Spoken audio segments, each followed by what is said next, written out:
اعوذ باللہ من الشیطان الرجیم بسم اللہ الرحمن الرحیم۔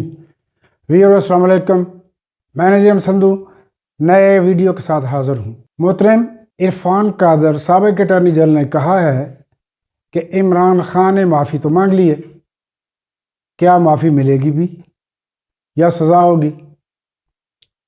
میں عرفان قادر کے ساتھ متفق ہوں کہ معافی تو مانگی ہے، لیکن معافی جو ہے وہ کنڈیشنل مانگنی چاہیے۔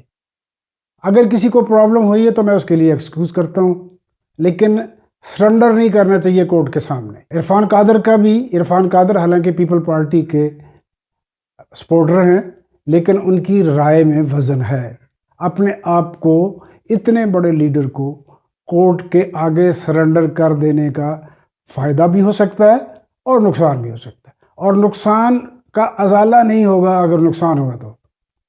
میں اس سلسلے میں ماضی کی مثال دوں گا۔ سابق chief justice supreme court Iftikhar Chaudhry نے سامنے سابق وزیر اعظم یوسف رضا گیلانی پیش ہوئے۔ قصور تھا ان کا، کورٹ نے آرڈر دیا تھا، انہوں نے آرڈر نہیں مانا تھا۔ کورٹ نے کہا تھا خط لکھیں سوئٹزرلینڈ کے بینکوں کو، انہوں نے نہیں لکھا تھا اور نہ لکھنے کا ارادہ تھا۔ لہذا جب کورٹ کے سامنے پیش ہوئے تو کورٹ نے ان کو پوچھا کہ آپ نے خط لکھا، تو انہوں نے کہا جی نہیں لکھا۔ لہذا کورٹ نے اسے انسلٹ سمجھا اور کنٹیمپٹ آف کورٹ کا نوٹس دے۔ ٹرائل ہوا، انہوں نے معافی مانگی اور کورٹ کے رحم و کرم پہ خود کو چھوڑ۔ وہاں رائے یہ تھی کہ اگر ان کا خیال یہ تھا یوسف رضا گیلانی کا اور اس وقت کے صدر اعظم زرداری کا کہ کورٹ سزا دے گی، پریزیڈنٹ اس کو کنڈون کر دے گا، سزا ختم ہوگی، قصہ حل۔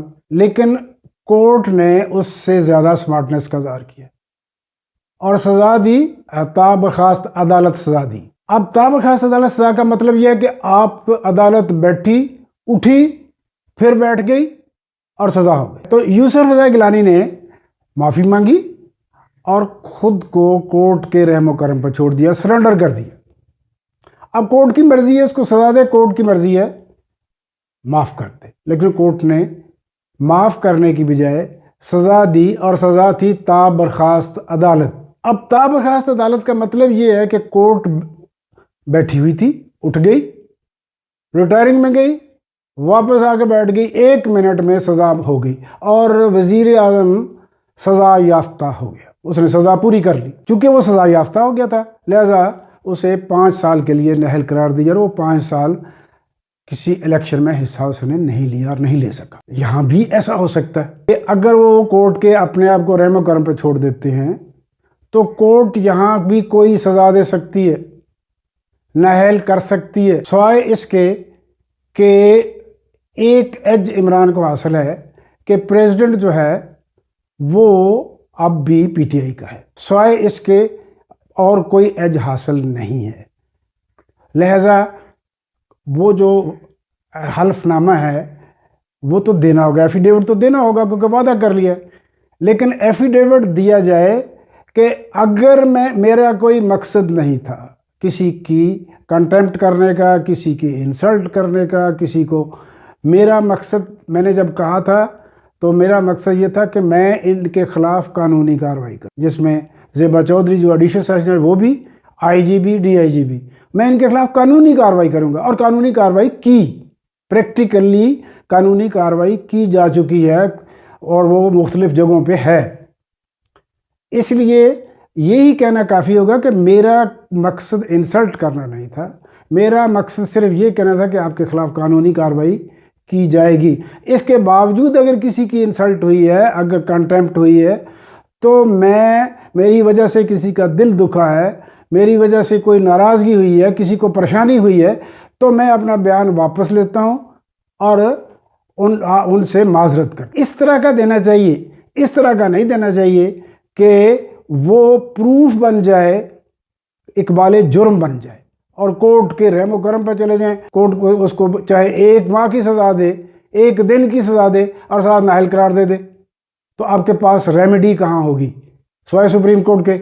اور اگر سپریم کورٹ کا جو رویہ ہے عمران خان کے ساتھ، وہ بھی آپ کے سامنے، وہاں سے ریلیف ملنے کی کوئی امید ہے؟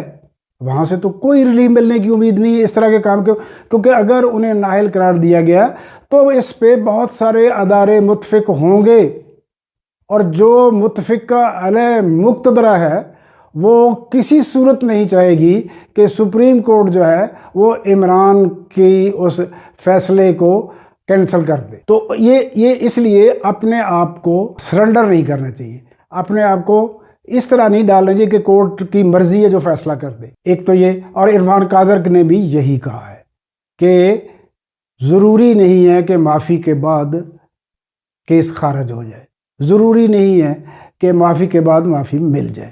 ممکن ہے کہ ممکن ہے کہ آپ نے تو معافی مانگ لی، لیکن ممکن ہے کہ عدالت آپ کو سزا دے دے، ممکن ہے کہ عدالت آپ کو نااہل قرار دے دے۔